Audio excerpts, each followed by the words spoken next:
자, 오늘 본문은 요한복음 4장 1절부터 42절인데, 이제 이게 길기 때문에 그냥 제가 읽어가면서 이렇게 풀어가도록 하겠습니다.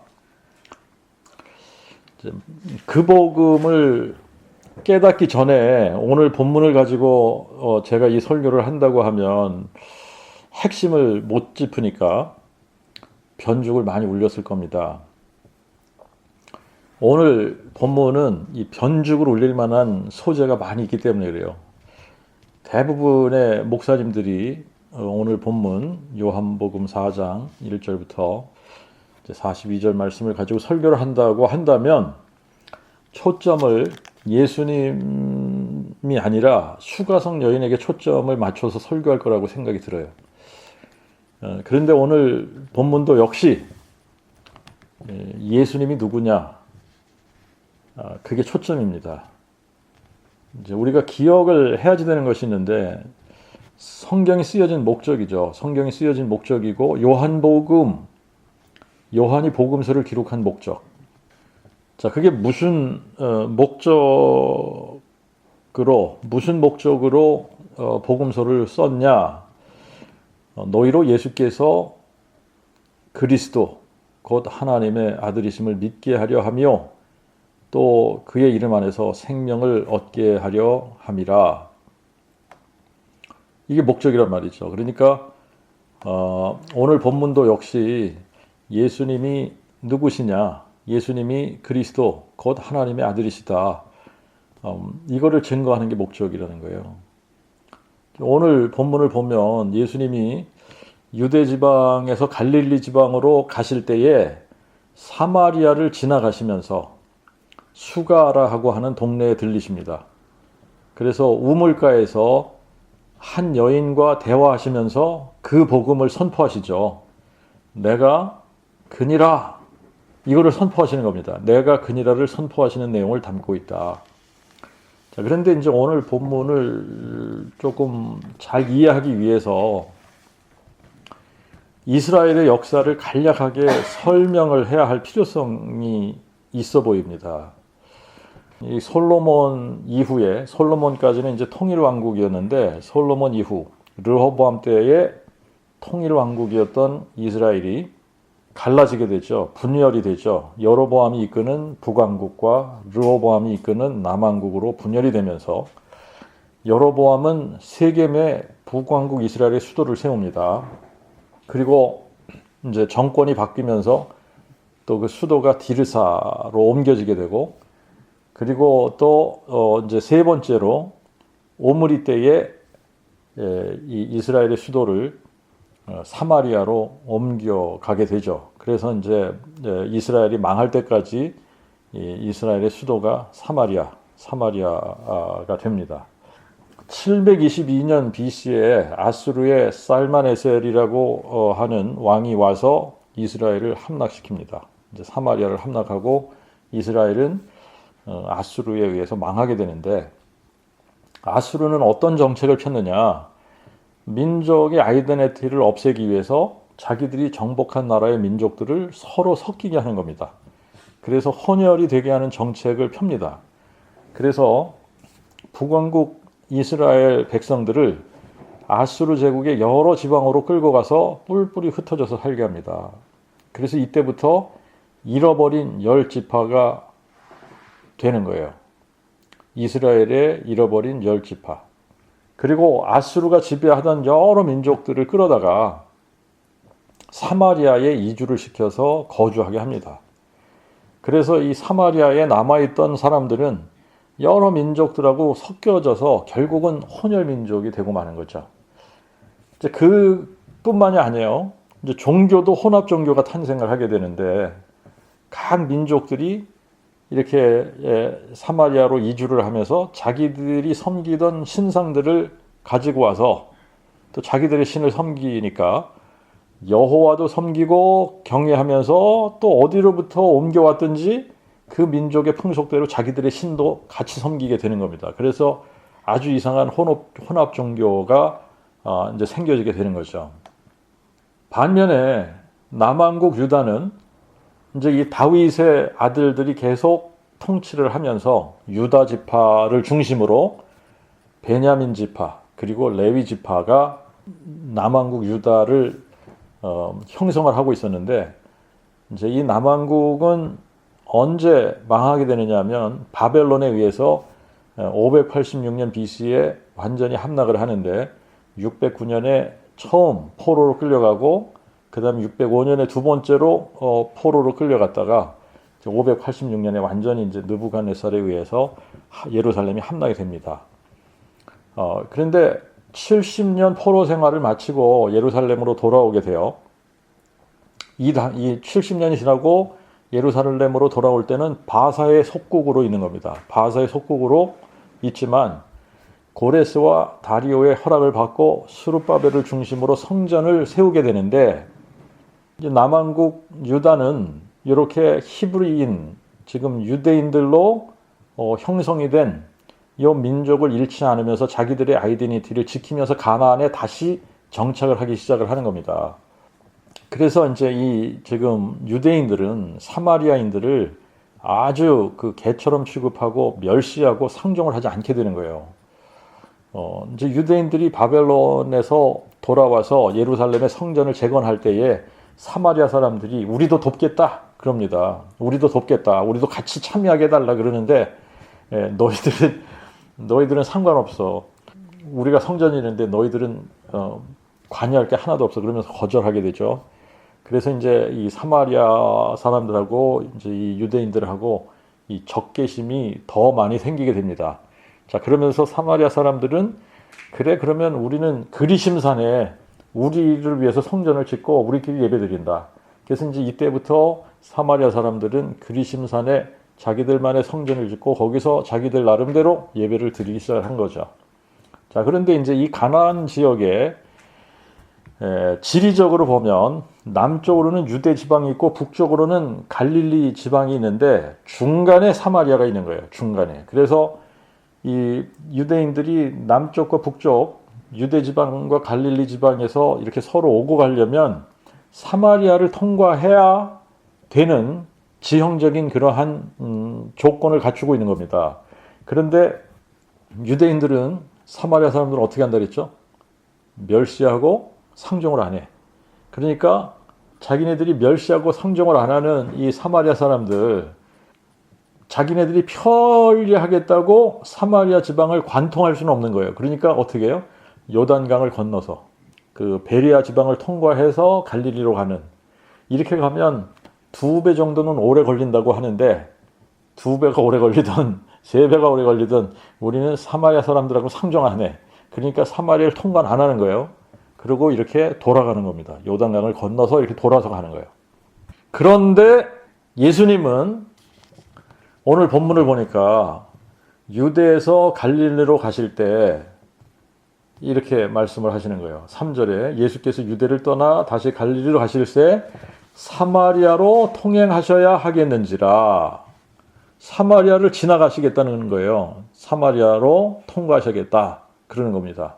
그래서 5절에 보면 그러므로 예수께서 사마리아에 있는 수가라 하는 동네에 이르시니 야곱이 그의 아들 요셉에게 준 땅이 가깝고 또 거기 야곱의 우물이 있더라. 예수께서 행로에 권하사 우물 곁에 그대로 앉으시니 때가 제6시쯤 되었더라.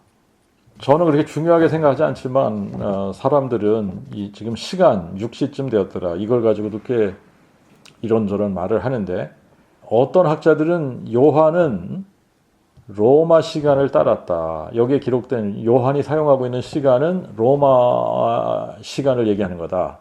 자, 그렇게 주장하는 학자들도 있고 어떤 학자들은 유대인의 시간표를 따른 거다. 이제 뭐 그렇게 주장을 하는 사람들이 있어요. 근데 로마 시간을 따르면 제6시가 됐다 그러면 저녁 6시를 얘기하는 거예요. 그리고 유대인들의 시간법을 따르면 제6시다 그러면 12시, 눈인 겁니다.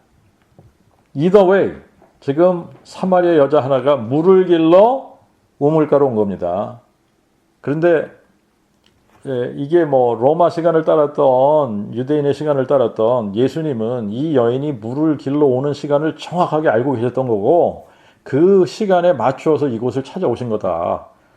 그리고 제자들은 지금 어디가 있냐면 먹을 것을 사러 동네에 들어갔다. 그렇게 나옵니다. 자, 그런데 여기서 대화가 시작이 됩니다. 대화가 시작이 되는데 예수님이 먼저 말을 건네시는 거예요. 물을 좀 달라. 자, 물을 좀 달라. 그러시니까 사마리아 여자가 이렇게 대답을 합니다. 9절, 이에 사마리아 여자가 예수께 말하되 당신은 유대인으로서 어찌하여 사마리아 여자인 저에게 물을 달라 하시나이까 하니 이는 유대인들이 사마리아인들을 상종치 아니함이더라. 그러니까 왜 이제 유대인들이 사마리아인들을 상종하지 않는지, 이게 이제 역사적인 배경이 그렇다는 얘기를 앞에서 한 겁니다. 자, 유대인들이 사마리아인을 상종하지 않는 것은 두 번째 문제예요. 더더군다나 지금 유대인 남자가 이 사마리아 여자에게 말을 건네는 것, 이거는 상상도 못할 파격적인 거예요. 이 당시의 유대인들은 유대인 여자들도 숫자에 포함하지 않았습니다. 증인으로 세우지도 않았어요. 믿을만 하지 않다고 생각하는 거야, 여자들은. 그러니까 숫자에도 포함하지 않고 증인으로도 세우지 않을 정도로 이 여자는 인권, 권리, 인간의 권리가 없었던 그런 시대란 말입니다. 그런데 공공장소에서 남자랑 여자랑 단둘이 이야기하는 거, 이거 흔히 볼 수 있는 게 아니죠. 그런데 지금 예수님이 유대인 남자로서 누구하고 얘기를 하고 있다고요? 사마리아 여자. 그것도 단둘이 이야기를 나누고 있다는 겁니다. 복음서에서 그 예수님의 행보를 이렇게 우리가 잘 살펴보면 소위 말하는 예수님의 성향이 극진보 성향을 띠고 있다라고 하는 거예요. 세리와 창녀들하고 친구가 되시죠. 사마리아를 통과해서 다니시죠. 심지어 사마리아 여인하고 대화를 나누고 계신단 말입니다. 이거는 그 당시 기득권층, 바리새인들, 사두개인들, 레위인들, 제사장들, 랍비들, 서기관들, 사내들인 공회원들, 이런 사람들이 상상도 하지 못하는 모습이에요, 이게. 자, 그런데 이제 10절부터가 중요합니다. 이 10절이 사장을 푸는 열쇠예요. 10절. 예수께서 저에게 대답하시되 내가 만일 하나님의 선물과 내게 물 좀 달라 하는 이가 누구인 줄 알았다면 내가 그에게 구하였을 것이요 그는 내게 생수를 주었으리라. 여러분, 이게 오늘 본문의 열쇠입니다. 하나님의 선물과 내게 물 좀 달라는 이가 누구인 줄 알았다면, 이거예요. 이 말씀은요, 사마리아 여인에게만 적용이 되는 말씀이 아니에요. 이거는 하나님의 선물과 예수님이 누구인 줄 알았다면 모든 사람에게 적용이 되는 겁니다. 하나님의 선물과 예수님이 누구인 줄 알았다면 게임 끝! 근데 이게 안 돼서 하나님의 선물이 뭔지 모르고 예수님이 누구인지를 알지 모르니까 계속 문제가 되는 겁니다. 자, 하나님의 선물과 예수님이 누군 줄 알아야지 되는데 지금 세상 거의 모든 사람들이 기독교인들을 포함하는 거예요. 교회 다닌다고 하는 사람들 다 포함해서 하나님의 선물이 무엇인지, 예수님이 누구인지 잘 모르고 있다는 거예요. 하나님의 선물이 뭐냐? 하나님의 선물이 무엇인지 바로 나오죠. 그는 내게 생수를 주었으리라. 생수, living water. 이게 하나님의 선물이라는 거예요. living water. 그 여자가 예수께 묻습니다. 주여, 주께는 몰기를 그릇도 없고 우물은 깊은데 어디서 그 생수를 얻겠사옵나이까? 당신이 우리 조상 야곱보다 크지 않지 않습니까? 그는 이 우물을 우리에게 주셨고 또 여기서 자기와 자기 아들들과 가축이 다 마셨나이다. 예수께서 대답하사 이 물을 마시는 자마다 다시 목마르려니와 내가 주는 물을 마시는 자는 영원히 목마르지 아니하리니 나의 주는 물은 그 속에서 영생하도록 솟아나는 샘물이 되리라. 자, 예수님이 주시는 생수는 뭐라고요? 내가 주는 물을 마시는 자는 영원히 목마르지 아니하리니. 이게 이제 육체적인 목마름이 아니지 않습니까? 영혼의 갈망 아니에요, 그렇죠? 영원히 목마르지 아니하리니 나의 주는 물은 그 속에서 영생하도록 솟아나는 샘물이 되리라. 자, 우리가 이제 여기서 예수님의 말씀을 다시 한번 생각해 봅시다. 우리가 예수님이 누구인 줄을 알면 그분이 우리에게 뭘 주신다? 생수를 주신다. 생수를 주신다. 내가 누구인 줄 알았다면, 예수님이 누구인 줄 알았다면 그분이 내게 생수를 주었으리라. 자, 그러니까 이제 질문해 봐야 되는 거예요. 나는 예수님을 누구로 알고 있는가? 나에게 예수님은 누구인가? 나는 지금 예수님을 누구로 알고 있지? 사람들이 예수의 이름을 부르지만 예수가 누군지 잘 모르는 경우가 허다한 거예요. 거의 대부분들의 사람들에게는 그냥 예수 그리스도가 막연한 이름일 뿐입니다. 하나님의 선물과 내게 물 좀 달라 하는 이가 누구인 줄 알았다면 내가 그에게 구하였을 것이요. 자, 그러니까 이게 가장 중요한 거죠. 예수님을 누구로 알아야 하는 거냐? 예수님을 내가 누구로 알아야지 되는 거냐? 성경에서 계시해 주신 대로 알아야지 되는 거지. 내 나름대로 나는 그냥 예수님을 이렇게 알고 있어. 그러면 어떻게 되는 거지 뭐. 이거 아닌 거예요. 이게 아닌 거예요. 예수님에 대해서 성경이 계시해 준 대로 알지 못하면 잘못 알고 있는 거예요. 만약에 우리가 성경에서 가르쳐 주시는 대로 예수님을 바르게 알지 못하고 그냥 나름대로 알고 있다거나 잘못된 가르침을 따라 알고 있다거나 그렇게 되면 어떻게 되는 걸까요? 그러면 생수를 얻지 못하는 거예요. 생수를 얻지 못하는 거예요. 이거를 다른 말로 하면 구원을 얻지 못하는 겁니다. 예수를 믿는다고 하는 사람들이 영적으로 고갈되는 경우가 종종 있죠. 우리 주변에도 많이 보지 않습니까? 예수 믿는다고 하는데 영적으로 고갈돼. 선교사로 나갔는데 영적으로 고갈돼 있어. 목회를 하는데 목회를 하다가 몇 년 지나면 영적으로 고갈이 돼. 번아웃이 된단 말입니다. 예수 믿는데 왜 번아웃이 되냐? 이거예요. 자, 예수님은 뭐라고 말씀하셨죠? 내가 주는 물을 마시는 자는 영원히 목마르지 아니하리니 나의 주는 물은 그 속에서 영생하도록 솟아나는 샘물이 되리라. 이렇게 말씀하셨는데 사람들이 목말라 해. 뭔가에 갈급해. 고갈이 돼. 번아웃이 돼. 이게 무슨 얘기입니까? 그들 속에 영생하도록 솟아나는 샘물이 없다는 이야기 아닌가요? 그들은 예수님이 주시는 생수를 마시지 못해서 그렇다는 답이 나오는 거예요.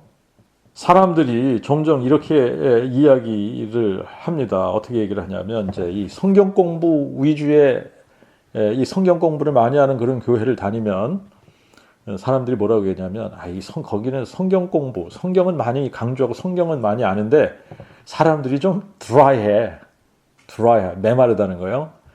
메마르고 뜨겁지 않고 냉랭하다 그러는 거죠.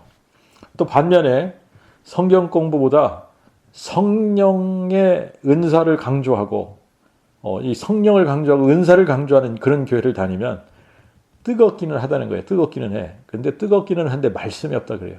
말씀이 없다. 그런데 이 성경을 강조하고 은사를 강조하는 교회에 다닌 사람들은 계속 지속적으로 뜨거운 게 아니에요. 그런 집회를 하거나 뭐 그러면 잠시 뜨거워. 그러다가 금방 또 식어. 그래서 은사 집회하는 곳을 찾아다니는 거예요. 능력 있다. 뭐 그러는 사람들이 와서 부흥 집회한다 그러면 그런 데 가서 또 충전을 받아야지 돼. 그런데 우리가 생각을 해봅시다. 만약에 우리 안에 영생하도록 솟아나는 샘물이 있다면 여러분 주기적으로 부흥회를 쫓아다니면서 충전을 받아야 되는 이유가 어디 있는 거냐는 얘기예요. 이거 우리가 좀 생각을 해봐야지 되는데 자, 지금 우리가 어떤 생각을 못하냐면 근본이 잘못되어져 있다. 이거를 인식을 못해요. 그 부분에 대한 인식 자체가 없는 거예요.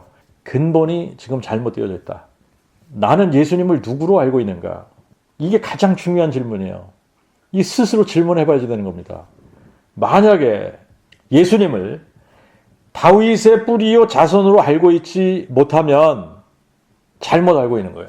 다윗의 뿌리요 자손이란 말이 무슨 말이냐? 예수님이 하나님이시면서 동시에 하나님의 아들이라는 의미인 거예요. 예수님이 영존하시는 아버지이신데 한 아들로 주신 바 되신 분이라는 이야기입니다. 예수님이 여호와 하나님이시고 전능하신 하나님이신데 이분이 사람이 되신 분이라는 이야기를 하고 있는 거예요. 하나님께서 사람이 되실 때 받으신 타이틀이 뭐냐? 하나님의 아들이라는 타이틀이에요. 그리고 그리스도라는 타이틀인 겁니다. 자, 이거는 무슨 얘기냐? 예수님이 하나님이시라는 의미예요. 그런데 하나님은 몇 분이냐? 하나님은 한 분 여호와시지 세 분인데 하나가 아닙니다. 성경 어디를 찾아봐도 하나님은 세 분이 하나다 이런 기록은 하나도 없어요. 그런데 정확하게 하나님은 한 분 여호와시다라고 하는 것은 수도 없이 많이 나옵니다. 우리 하나님은 한 분 여호와시니 너희는 마음을 다하고 성품을 다하고 힘을 다하여 내 하나님 여호와를 사랑하라. 나는 여호와라. 나 외에 다른 이가 없나니 나밖에 신이 없느니라. 내가 처음과 나중이요 시작과 끝이라. 내가 그니라. 나는 처음이요 나중이고 곧 산 자라. 내가 죽었었노라. 나 여호와가 말하노라. 너희로 나를 알고 믿으며 이 굉장히 중요한 표현이죠. 너희로 나를 알고 믿으며 내가 그인 줄 깨닫게 하려 함이라. 내 전에 지음을 받은 신이 없었고 내 후에도 없으리라. 여호와는 한 분이시다 이 얘기잖아요. 여호와 하나님 한 분 외에 다른 이가 없다고 자꾸 얘기하고 있는 겁니다. 이거를 계속 구약 성경 내내 계속 이거를 선포하고 있는 거예요. 너희로 나를 알고 믿으며 내가 그인 줄 깨닫게 하려 함이라. 알고 믿어야 진짜 믿음인 거죠. 모르고 믿는 것은 거짓 믿음이고 잘못된 믿음이고 이거는 미신적인 믿음이에요. 그래서 예수님도 하나님의 선물과 내게 물 좀 달라 하는 이가 누구인 줄 알았다면 내가 그에게 구하였을 것이요 그는 내게 생수를 주었으리라 하신 겁니다. 예수님이 누구십니까? 여호와 하나님이 사람 되신 분. 근데 사람 되신 이유가 뭐냐? 두 가지 이유가 있는데 하나는 우리를 구원하시기 위해서 사람이 되어 오신 겁니다.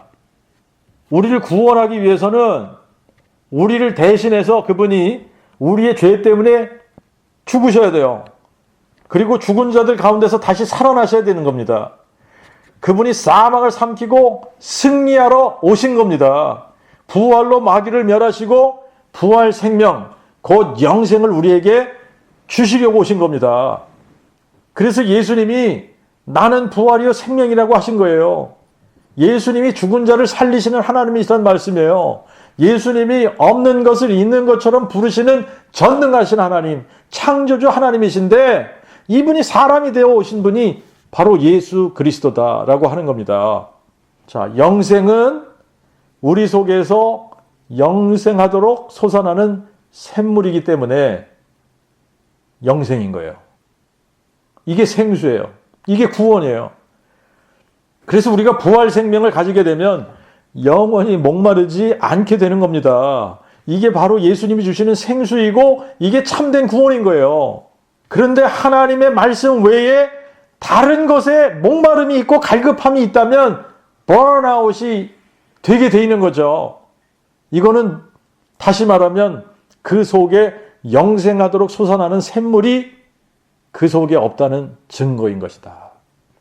오늘 이제 이 설교를 다 제가 이렇게 준비를 했는데 아침에 제 아내가 받은 편지 하나가 오늘 제가 이렇게 설교하려고 하는 이 부분하고 이제 굉장히 연관성이 있어서 좀 소개를 좀 하고 지나가면 좋을 것 같아서 제가 그 편지의 일부를 좀 읽고 이제 계속 하겠습니다. 그 편지의 일부를 제가 이제 읽어드리면 이렇게 편지가 왔습니다. 사모님, 또 한 주가 지났습니다. 지난 한 주도 성경 말씀을 읽고 그 복음 설교를 듣고 그 복음 편지를 읽으며 감사하고 감격하는 시간들이었습니다. 이것은 하나님께서 주시는 크신 은혜와 사랑인 것을 압니다. 그래서 너무나 감사합니다. 몇 달 전 큰딸아이가 주방에서 설거지를 하고 있는 제게 와서 말했습니다. 참고로 제가 이제 말씀을 드리자면 이 가정의 큰딸아이는 초등학교 6학년이에요.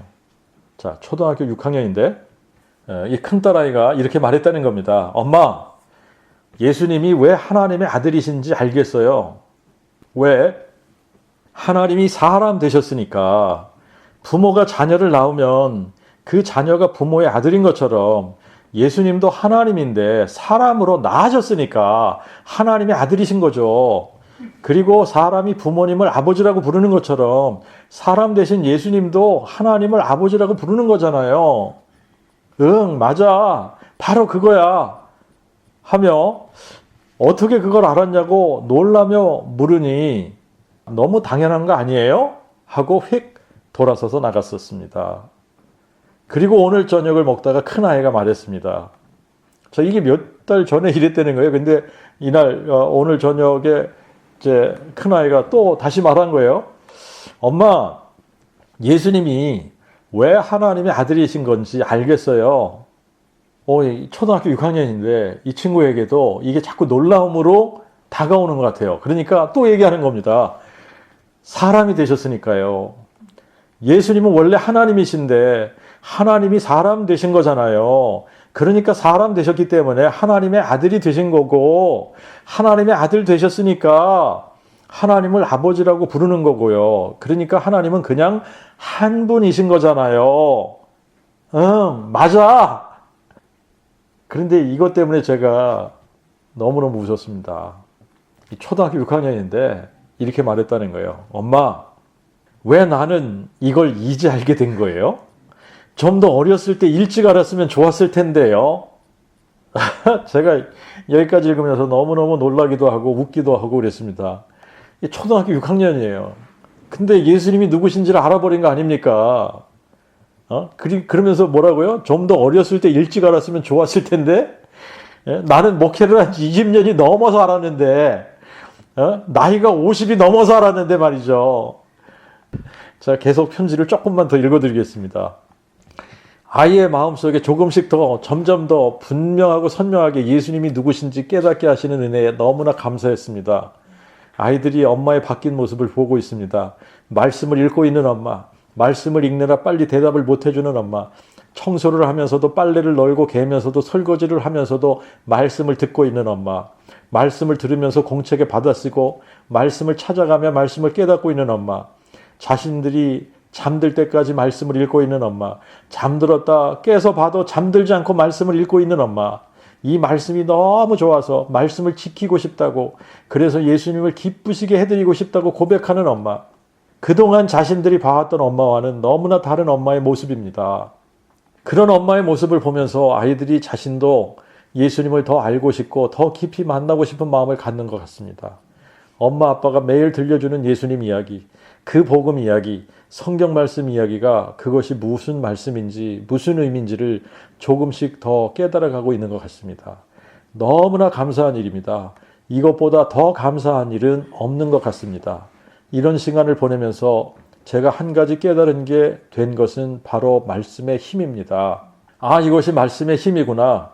살아있는 하나님의 말씀의 힘, 사람의 심령을 새롭게 하고 소생케 하시는 하나님의 말씀, 사람의 본성, 본질을 거슬러 하나님께로 진리로 이끄시는 하나님의 능력, 하나님의 말씀에 사로잡히고 말씀이 깨달아지고 말씀이 믿어지고 말씀을 사랑하게 되고 이 말씀을 지키고 싶고 이 말씀을 전하고 싶은 열망으로 채워가는 것이 하나님의 크신 능력, 하나님의 영이신 성령께서 하시는 놀라운 역사인 것을 이제야 깨닫고 있습니다. 그동안 그 복음을 모르고 예수님이 누구신지 알지 못했기에 내가 믿는 하나님이 어떤 분인지 몰랐습니다. 한 분 하나님, 그 하나님의 영, 하나님의 영이신 성령, 하나님도 몰랐고 예수님도 몰랐고 성령님은 더더욱 몰랐습니다. 성경도 모르고 하나님의 능력도 모르니 오해하고 있었던 것입니다. 다 몰랐지만 특히나 성령에 대해서는 너무나 심하게 정말 심히 오해하고 잘못 알고 있었습니다. 성령께서 가장 하시고 싶으신 일은 잃어버린 자녀들을 다시 찾으시는 일인 것임을 이제 깨닫습니다. 그리고 잃어버린 자녀들을 다시 찾으시는 능력이 바로 성령의 능력인 것을요. 세상의 모든 사람들에게 죽음을 이기시고 부활하신 예수님을 증거하시고 사람 되신 하나님, 하나님의 아들 예수 그리스도 앞에서 그동안 예수님을 믿지 않았던 죄를 회개하게 하시고 세상에 비치신 예수 그리스도를 나의 주 나의 하나님으로 고백하는 하나님 자녀로 거듭나게 하셔서 부활 생명을 가진 그리스도의 향기가 되어 또 그 생명을 낳는 삶을 살게 하시고 날마다 진리의 말씀으로 인도하셔서 말씀을 깨닫고 지키게 하셔서 성령의 열매들을 맺게 하시고 거룩하고 정결하게 하셔서 하나님의 영이 거하시는 초소 거룩한 산 제물 제사장이 되게 하사 영과 진리로 하나님을 예배하는 자로 이 땅에 서게 하시는 일, 그리고 마지막 날에 하나님의 자녀들 모두를 살리시는 일, 그래서 영원한 나라에서 영원히 함께 사는 것, 성령께서 어떤 분이신지 말씀을 통해 깨달아 가게 하시는 은혜에 너무나 감사합니다. 그 복음, 살아계신 하나님의 말씀을 깨달아가며 감사와 감격과 기쁨, 동시에 두렵고 떨리는 마음이 있습니다. 그리고 말씀을 지키고 싶은 마음, 주님의 말씀을 사랑하고 그 말씀을 지켜서 주님을 기쁘시게 해드리고 싶은 열망이 싹 트고 있습니다. 내 계명을 지키는 자라야 나를 사랑하는 자라고 하신 말씀에 부담이 돼서가 아니라 이 말씀이 주님의 말씀이니까 내가 주님을 사랑하고 이 말씀을 사랑해서 지키고 싶고 주님께 기쁨을 드리고 싶은 마음이 듭니다. 이것이 얼마나 크고 놀라운 변화이며 얼마나 크고 놀라운 성령의 역사이고 하나님께서 베푸신 큰 은혜인지요. 말로 다 표현할 수가 없습니다. 기적 중에 기적입니다. 네, 여기까지만 읽겠습니다.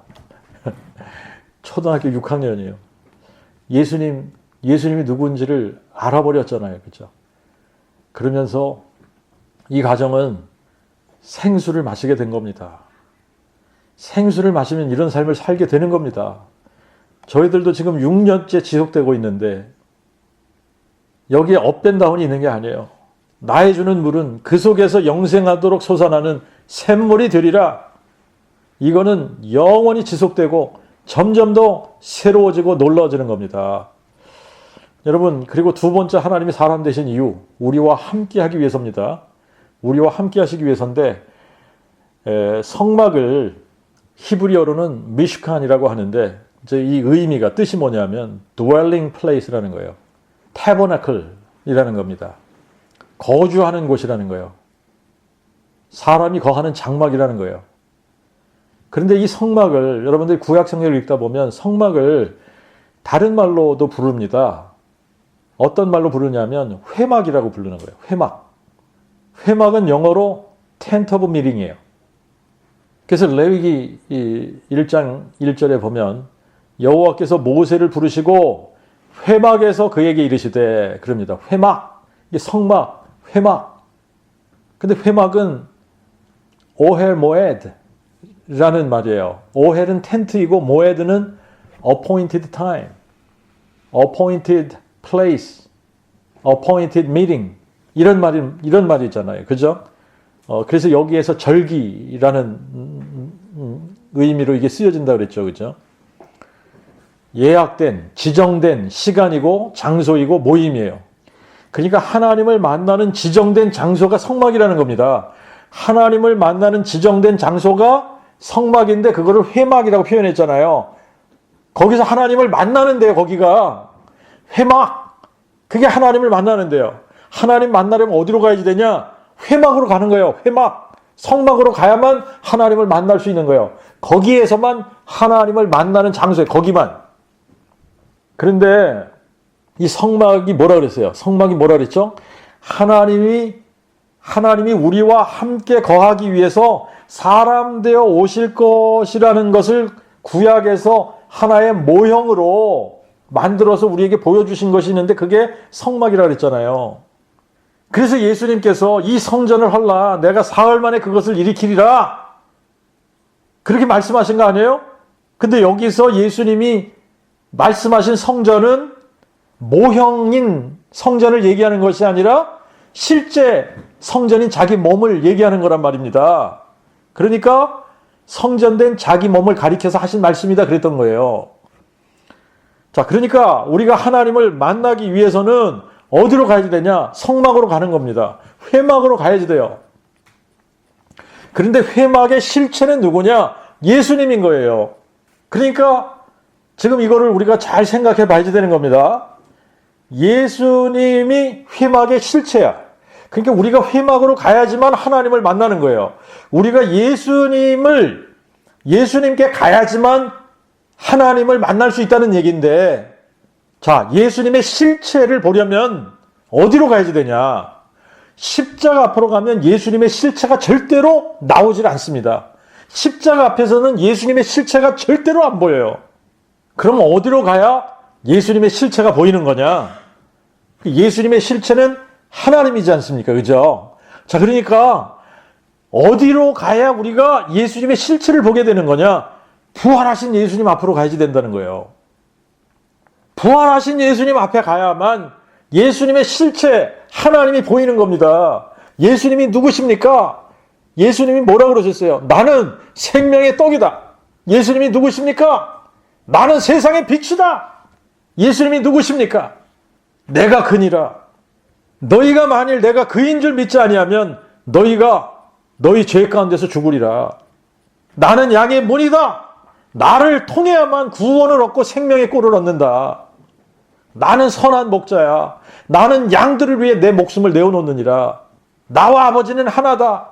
나는 부활이요 생명이다. 나는 길이요 진리요 생명이다. 나로 말미암지 않고는 아무도 아버지께로 올 수 없느니라. 예수님이 누구십니까? 나는 참 포도나무다. 내 안에 있어야 열매를 맺느니라. 예수님이 누구십니까? 나는 처음이요 나중이라. 내가 알파와 오메가다. 내가 시작과 끝이야. 나는 처음과 나중이요 곧 산자라. 그러나 내가 죽었었노라. 나 예수는 다윗의 뿌리요 자손이다. 자, 여러분, 예수님은 우리에게 하나님의 선물인 생수를 주시려고, 그리고 우리와 함께 하시기 위해 사람이 되어 이 땅에 오신 여호와 하나님이신 겁니다. 자, 15절부터 또 보면은 여자가 예수께 구하되 주여 이 물을 제게 주사 제가 목마르지도 않고 또 여기 물길로 오지 않게 하옵소서. 아직 이 여인이 예수님의 말귀를 알아듣지 못하고 있는 거예요. 예수님이 나는 누구인 줄 알아야 되는데, 예수님이 누구인 줄 알아야 되는데, 예수님이 누군지 모르는 상태에서, 거의 대부분의 사람들이 이런 상태인데, 예수님이 누군지 모르는 상태에서 하나님의 선물만 원해. 그러니까 예수님이 누군지는 별로 관심이 없어요. 그런데 하나님의 선물은 너무나 갖고 싶어. 그러니까 예수님이 누구신가는 관심이 없는데 복은 받고 싶고 천국은 가고 싶고 영광을 받고 싶은 거예요. 예수님이 누군가에 예수님이 누구신가에 관심이 없다는 얘기는, 다시 말하면 그 복음에 관심이 없다는 얘기입니다. 왜냐하면 그 복음이 누구에 관한 거예요? 예수님에 관한 거예요. 예수님이 그 복음이에요. 예수께서 저에게 이르시되 가서 내 남편을 불러오라. 그러니까 여자가 대답하되 제게는 남편이 없나이다 하매 예수께서 저에게 이르시되 내게 남편이 없다 한 말이 옳도다. 내게 남편 5이 있었으나 지금 있는 자도 내 남편이 아니니 내 말이 참되도다. 여자가 예수께 말하되 주여 제가 보니 주는 선지자니이다. 여기서 이 여자가 그 예수님에 대한 시각이 조금씩 바뀌어 나가고 있잖아요. 처음에는 그냥 유대인 남자라고 생각을 했습니다. 아니, 유대인 남자가 어떻게 사마리아 여인이 나한테 말을 겁니까? 그랬단 말이에요. 그러다가 조금 들어보니까 이 사람이 유대인 랍비인가? 라고 생각을 한 것 같아요. 근데 이제는 이제 보니까 당신은 선지자인 것 같다. 그러면서 은근슬쩍 주제를 자기의 개인적인 것에서 남자 5이 있었는데 지금 사는 남자도 남편이 아니다. 이게 너무 자기 자신에 대해서 감추고 싶었던 거잖아요. 근데 그 부분을 예수님이 딱 들춰내시니까 놀란 거죠. 그래서 이제 보니까 당신은 선지자인 것 같다. 그러면서 주제를 살짝 바꿉니다. 우리 조상들은 이 산에서 예배하였는데 당신들은 예배할 곳이 예루살렘에 있다 하더이다. 예수께서 이르시되 여자여 나를 믿으라. 이 산에서도 말고 예루살렘에서도 말고 너희가 아버지께 예배할 때가 이르리라. 너희는 알지 못하는 것을 예배하고 우리는 아는 것을 예배하느니 이는 구원이 유대인에게서 남이라. 여기서 예배에 대해서 너무너무 중요한 가르침을 주십니다. 너희는 알지 못하는 것을 예배하고 우리는 아는 것을 예배하느니 이는 구원이 유대인에게서 남이라. 여자여, 나를 믿어라. 너희는 알지 못하는 것을 예배한다. 예수님이 누구신 줄을 알지 못하면 알지 못하는 것을 예배하는 거예요. 예배의 대상이 누구인 줄을 모르는 것이기 때문에 알지 못하는 것을 예배하는 겁니다. 자, 그렇게 보면 이 세상 거의 모든 사람들이 알지 못하는 것을 예배하고 있어요. 저 불교 믿는 사람들 알지 못하는 것을 예배하잖아요. 힌두교인들 알지 못하는 것을 예배합니다. 이슬람교도 사람들 알지 못하는 것을 예배하고 있어요. 미신 숭배하는 사람들 알지 못하는 것을 예배합니다. 유대교인들 여호와를 찾는데 그분이 사람 되신 것을 인정하지도 않고 믿지도 않아요. 그러니까 그들은 알지 못하는 것을 예배하고 있는 거예요. 자, 그러면 기독교인들은 어떠냐? 기독교인들은 아는 것을 예배하나요? 아니라고 생각해요. 저는 신학을 하고 목사 안수를 받고 목회를 한 지 26년인데 처음 20년 동안 그 복음을 몰랐습니다. 그 복음을 몰랐다는 이야기는 예수님이 누군지 몰랐다는 이야기예요. 예수님을 누구로 알고 있었냐?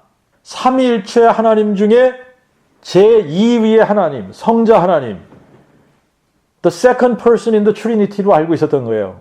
그래서 제1위의 하나님, 성부 하나님을 우리가 아버지라 부르는 거죠. God the Father. 성부 하나님께서 제2위의 하나님인 God the Son, 성자 하나님을 보내주셔서 성자 하나님이 성부 하나님의 보냄을 받고 세상에 오셨다고 믿었던 사람이에요. 그래서 성자 하나님은 십자가에 죽기까지 성부께 순종하셨다. 그래서 우리가 믿는 하나님은 태초부터 성부, 성자, 성령 이렇게 세 분의 하나님이 하나의 신격을 가지고 존재하시는 성삼위일체 하나님이라고 믿었던 거예요. 그래서 우리는 성부, 성자, 성령 하나님을 예배한다고 믿었던 겁니다. 그리고 우리가 구원을 받는 유일한 길은 예수 그리스도의 십자가의 보혈의 공로를 의지해서 구원을 받는다. 이렇게 믿었던 거죠. 그래서 열심히 복음을 제시할 때마다 십자가 중심의 복음을 전하면서 성부께서 성자를 보내셔서 성자 하나님이 우리 죄를 대신하여 십자가의 대속의 죽음을 죽으셨다. 이것을 강조했던 겁니다. 자, 그런데 6년 전 그 복음이 깨달아지면서부터 내가 알지 못하는 것을 예배했구나. 이것을 깨닫게 된 겁니다. 모르면서 안다고 생각했구나. 안 믿으면서 믿는다고 착각했구나. 구원의 확신이 없는데도 불구하고 구원의 확신이 있다고 생각을 했구나. 그 복음을 깨닫는 순간 지금 죽으면 지옥이구나 하는 것을 깨닫게 된 겁니다. 자, 우리가 모르는 것을 예배하면 하나님의 선물인 생수를 마실 수가 없게 됩니다. 모르는 것을 예배할 수 있을지는 모르겠어요. 그런데 모르는 것을 믿을 수는 없습니다. 그래서 모르는 것을 예배하면 구원이 없는 거예요, 거기에. 그래서 생수를 마시지 못합니다. 천국을 경험하지 못합니다. 자, 그래서 예수님 뭐라 그래요? 우리는 아는 것을 예배하나니 이는 구원이 유대인에게서 남이니라. 구원이 유대인에게서 난다는 것이 무슨 의미냐면 하나님이 우리를 구원하시기 위해서 그분이 아브라함의 씨, 다윗의 씨로 이 땅에 오시는 것을 의미하는 거예요.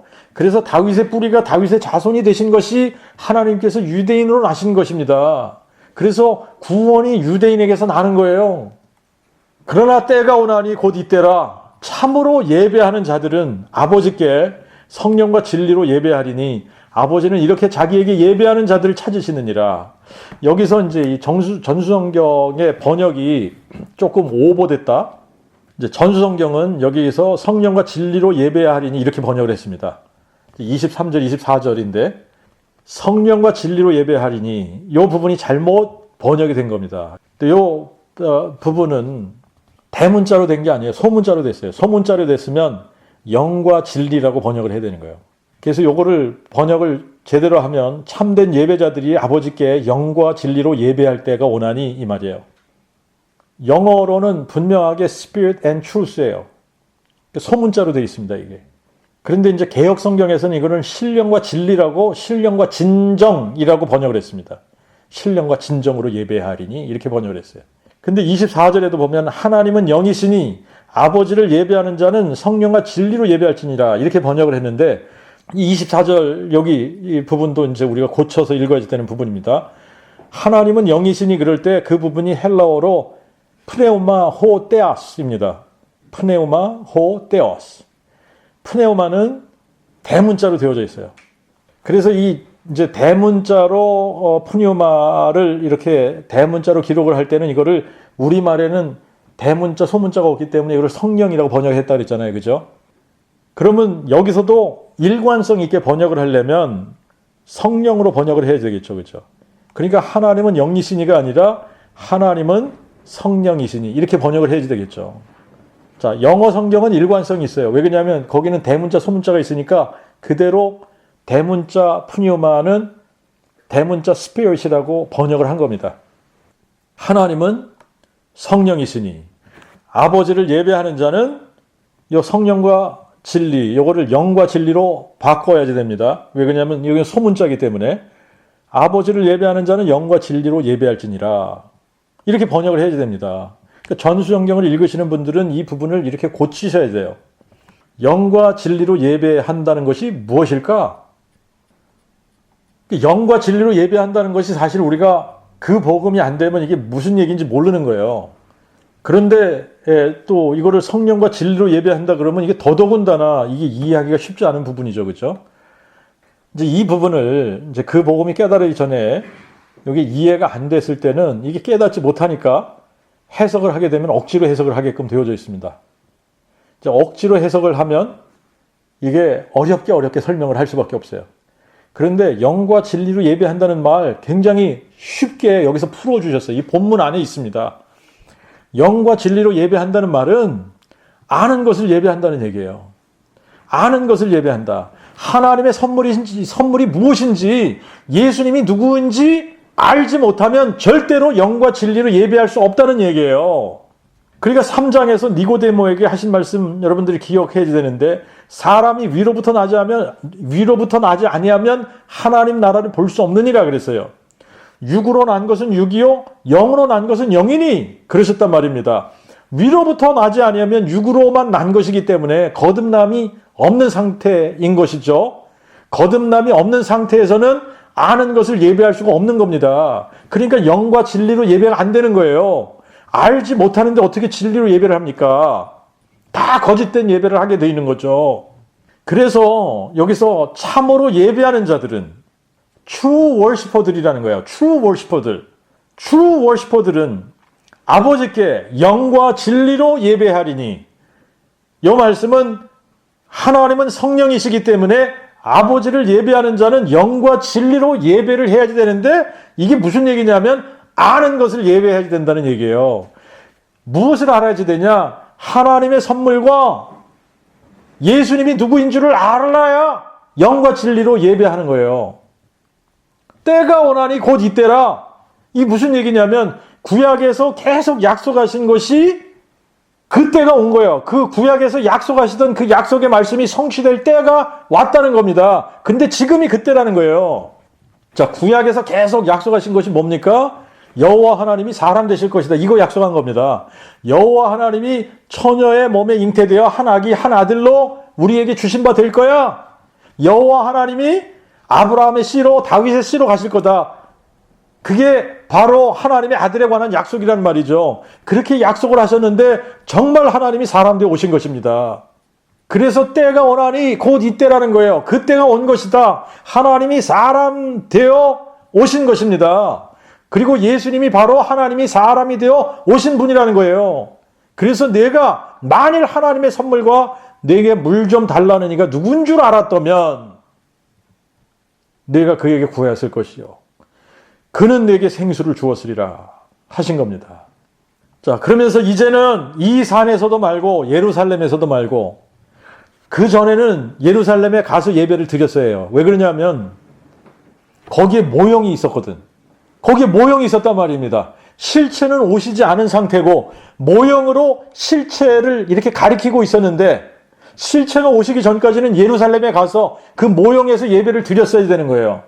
그런데 하나님이 사람이 되셔서 우리와 함께 거하시면서 우리를 만나주시는 텐트 오브 미팅, 회막이 거기에 있었기 때문에 예루살렘에 가서 예배를 드렸어야 됐는데 근데 이제 실체가 오셨어요.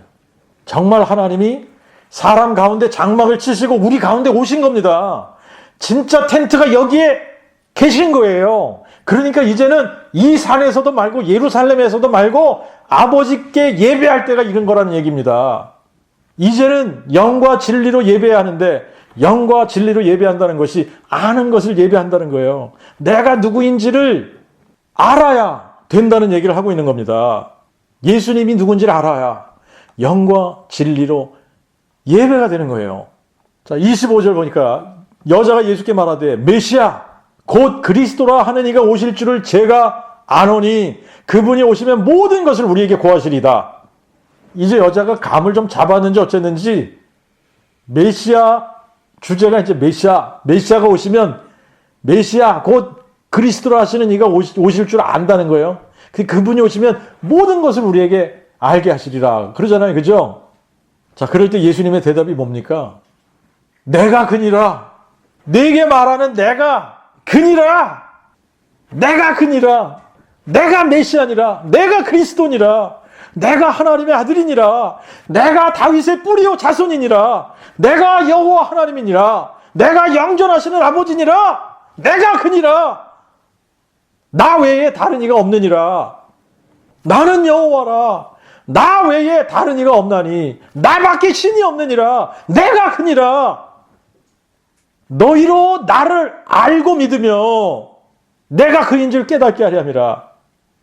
알고 믿어야 되는 거예요.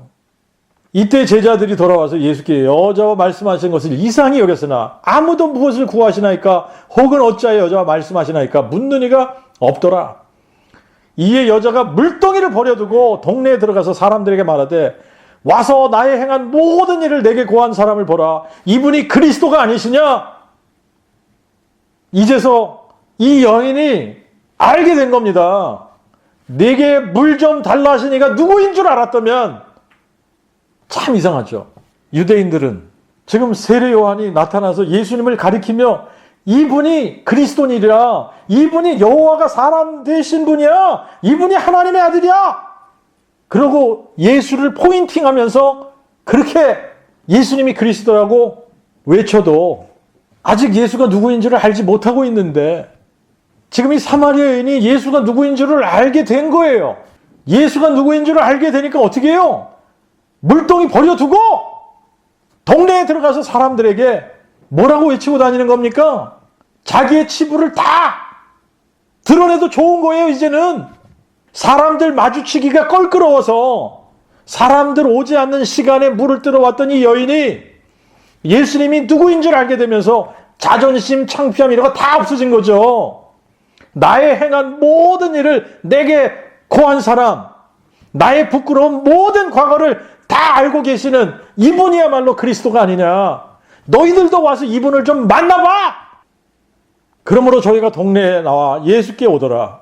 그러나 그 사이에 제자들이 예수께 청하여 랍비여 잡수소서 하니 예수께서 그들에게 이르시되 내게는 너희가 알지 못하는 먹을 양식이 있느니라. 제자들이 서로 말하되 누가 그에게 잡수실 것 갖다 드렸는가? 예수께서 그들에게 이르시되 나의 양식은 나를 보내신 이의 뜻을 행하며 그의 일을 이루는 것이니라. 너희가 아직 넉 달이 지나 추수 때가 이르겠다 말하지 아니하느냐? 보라 내가 너에게 이르노니 눈을 들어 밭을 보라 이미 희어져 추수하게 되었도다. 또한 거두는 자가 싹쓸 받고 영생에 이르는 열매를 모으나니 이는 뿌리는 자와 거두는 자가 함께 즐거워하게 하렵니다. 그런즉 한 사람이 심고 다른 사람이 거둔다는 말이 옳도다. 내가 너희로 노력하지 아니한 것을 거두러 보내었나니 다른 사람들은 노력하였고 너희는 그들의 노력한 것에 참여하였느니라. 이에 그 동네에서 많은 사마리아인이 예수를 믿었으니 이는 그 여자의 말이 그가 나의 행한 모든 것을 내게 말하였다 증거했음이더라. 그러므로 사마리아인들이 예수께 와서 자기들과 함께 유하시기를 청하니 예수께서 거기서 이틀을 유하심에 예수의 말씀을 인하여 믿는 자가 더욱 많아 그 여자에게 말하되 이제 우리가 믿는 것은 내 말을 인함이 아니니 이는 우리가 친히 듣고 이분이 참으로 세상의 구주 곧 그리스도이신 줄을 우리가 알미라 하였더라. 오늘은 여기까지 하고 우리 다음 주에 계속 이어나가겠습니다.